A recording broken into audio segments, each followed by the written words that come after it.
It's a beautiful day today in the neighborhood. Welcome to Monday, the last Monday in September, and brand new possibilities with God. Welcome. So the other day, I was driving home from work, and as I turned down the last stretch, it was in the middle of the night, very, very late. There were hardly any street lights on, and the moon was so bright.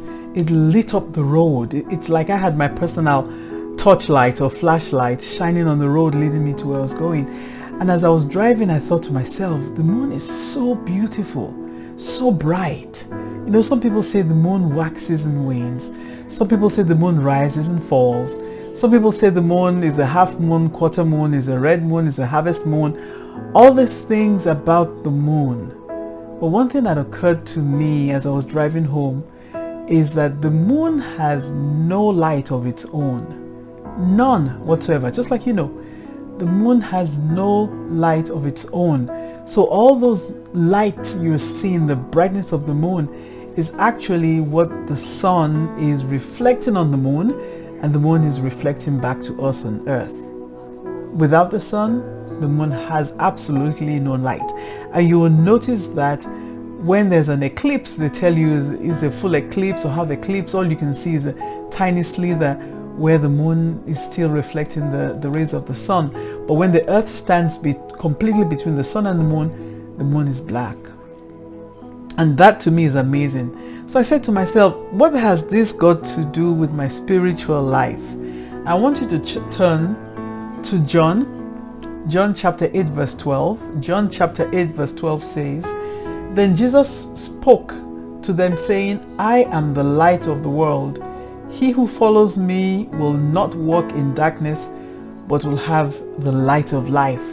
So, in other words, if you're a born-again Christian, you will be like the moon on full beam, showing full moon, beautiful and bright, because the light of Christ is reflecting through you. Let me give you another verse, and this is in Matthew 5 verse 16. Matthew 5 verse 16 says, "Let your light shine before men, that they may see your good works and glorify your Father who is in heaven." Another time Jesus is telling you that let that light shine, that they may see your good works and glorify your Father which is in heaven. Just like you could tell the moon, shine, because you're showing forth what the sun is beaming on you. So when you enjoy the moon, remember you're enjoying the sun. Do I have another example? Yes. But this doesn't talk about moon or stars. It talks about the light and the life of God in us. So I want you to turn to Judges. We're going to look at Judges chapter 13. Judges chapter 13. So the Bible tells us about a man called Samson. He was born to his mother. The Bible didn't give the name of the mother. He was born to his mother who had been barren for a while. And the angel of the Lord appeared to the family and said, "This is a set-aside man. No razor shall ever come to his head, because he's a Nazarite unto the Lord."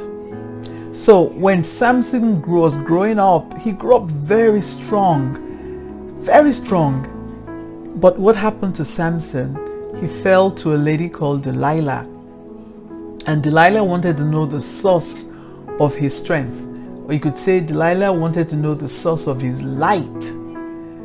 And Samson got bought away by the cares of this world, the cares of the eyes, and he gave in to Delilah and told Delilah the truth about him. So what happened?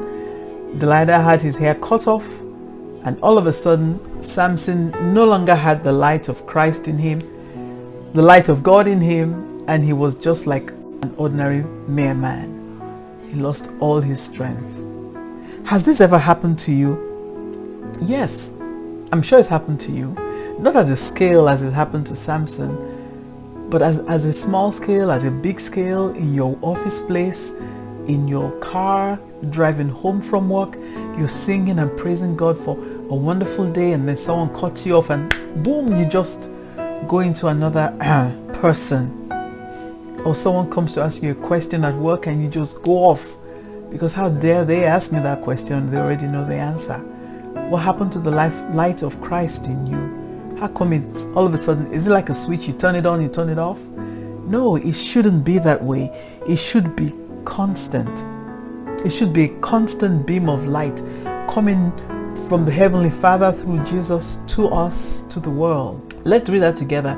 We're going to read Matthew 5.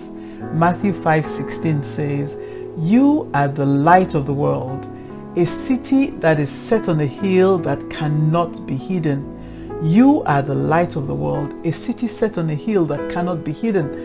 Nor do they light a lamp and put it under a basket, but on a lampstand, and it gives light to all who are in the house.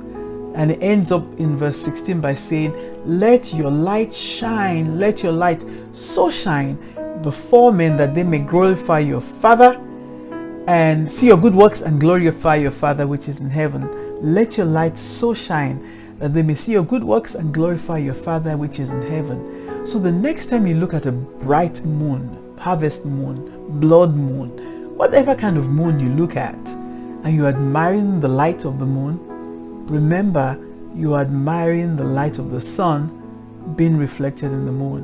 So the next time somebody sees you, they shouldn't be seeing me or you. They should be seeing Christ reflected in your life and Christ reflected in my life. It's a beautiful day today in the neighborhood.